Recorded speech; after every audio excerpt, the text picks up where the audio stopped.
Welcome to Shorty's SuperCoach, and today we're going to discuss the captaincy loophole. I've had quite a lot of questions about it, how you exploit this 2 cracks at a captaincy and double points, and to be honest, it's very difficult to explain over a keyboard. I've had a few questions and hopefully my explanation has come across reasonably well, but most people are probably well aware of it, but not everyone knows it as in-depthly as some, and people are new to the game, so I just thought I'd make a bit of a video about it. And essentially it gives you 2 cracks at getting the double points. It, in theory, will avoid that time where you pick a skipper and he has a bad week. You know, not every player averages what will score over 100 each week. I mean, that's very difficult to do, so I suppose it can be tricky, and it can be likely in the past that you'll pick a captain and the odd time they will score 70 or 80, and there we have double points, and that's not what we want, scoring a total of 140. So essentially this should rule that out. Now here's a bit of an example with my team. I'll do it visually for you, so hopefully it can make a bit of sense. We use this week as a nice example, and we've got Scotty Pendlebury. We all know how reliable he is, sore ribs or not, playing the Saints, likely to score well as he is against most opponents. He's playing at 145 on the Saturday, so I put the vice captaincy on Scott Pendlebury. Now that's just a bit of a proviso if he does go well. If he doesn't, it's no drama, but let's say he comes out, dominates, he scores 146. Pretty impressive score. I'm keen to double that up. How do I do that? Well, this is how I do it. I look for a floating 0 or a 0 on any player, and that's why it's probably more difficult in the early rounds, because you want most players on your field and bench playing to make you money. So that's for the ruck 3 is often the position that is. Again, there were not many at all playing rookie rucks at the start of the season, if any, from memory. So I have my good friend Cameron Lurch there, just sitting at R3. He's not going to play a game all season for the Gold Coast Suns, and I don't think Gold Coast have a Friday game at all, which I'll get into later. So look, Pendlebury's dominated. I have Lurch there. I put him onto my field, and I make him captain. So what does that do? He's my skipper. He's going to score 0. So of course that puts the captaincy onto my vice captain in Scott Pendlebury. So all of a sudden we have doubled there, and what's he got? 292 or whatever it is. Then how do we work out and how do we get our ruckman scoring? Well, we put Max Gawn to the bench, make him emergency. Of course I can't do that with Leuenberger because he plays Friday night. I make Gawn the emergency. He plays Sunday against North Melbourne, scores whatever he scores. He scores 96. That comes in and fills in for Lurch's 0. So it's a bit of a two-edged sword there. You get the double points for Pendlebury because your captain isn't playing, but you don't lose out because Gawn, who's on your bench and is an emergency, comes in and fills in for the 0. So that's where it all works out quite nicely. And that's, I guess, the essential basis to it and how it's done.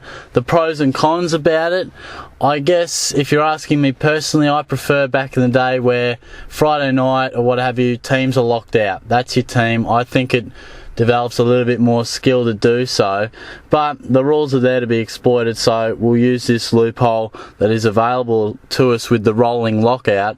The pros and cons, it can develop this strange little thing where, say if Pendlebury does really well, you're then looking at Gary Ablett, who plays later that night, and you're hoping he scores well, but you're hoping he doesn't dominate. It's just one of those funny things that, all of a sudden Gaz is on 80 at half time and you're barracking against your own player to only score 50 odd in the second half because a lot of people might have the C on Ablett, and there you can lose points. So that's where it can come undone.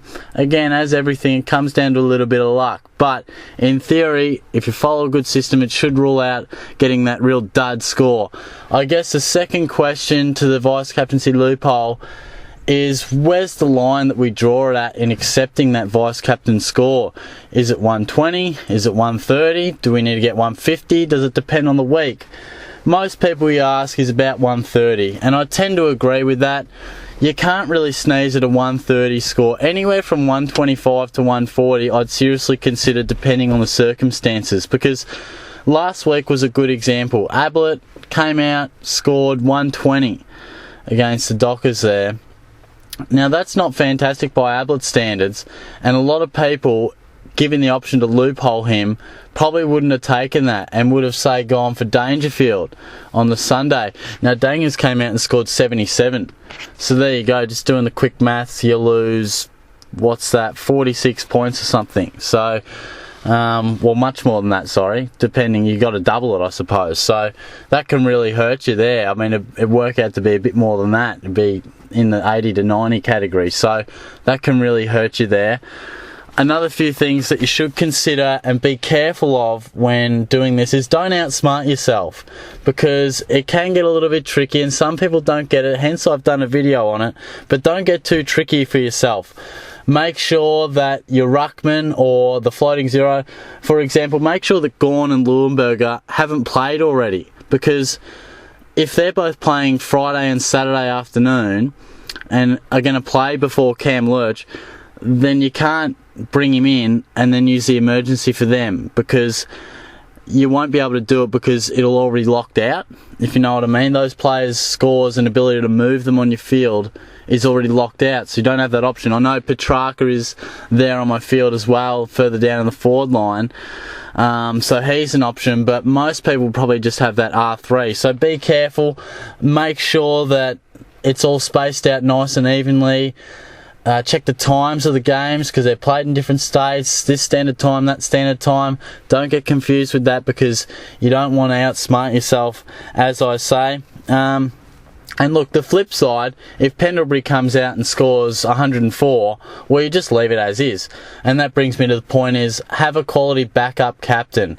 Don't have, say, for my team, for example, I only really have true faith in putting the captaincy right now on probably Ablett and Pendlebury, and only full faith in Ablett at the moment.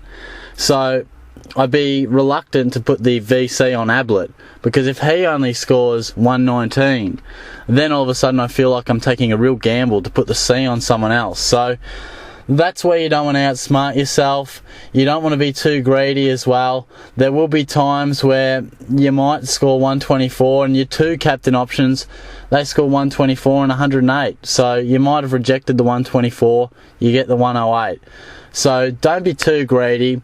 If you can double anywhere from 125 plus more often than not, you got to be happy. There may be times where you double a 128 with the VC loophole, your original captain choice comes out and scores 160. You just got to bite the bullet with that.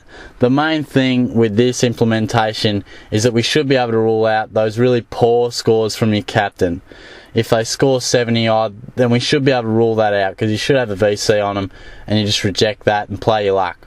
You can't control players. If both your top two captain options in your team score under 100, that's just unlucky. So I tend to play it quite safe, and given the rolling lockouts and the zero that you might have at your utilisation, I generally look to play it on the Friday, because I know Gold Coast have a lot of Saturday afternoon games and Saturday night games. So more often than not, I want Ablett as my fallback plan, if not my plan A. So I might, more often than not, I tend to look at the Friday night game and just have a gamble. You know, I put on Dustin Martin in the Thursday night game, round one opener. He didn't fire, but he is capable.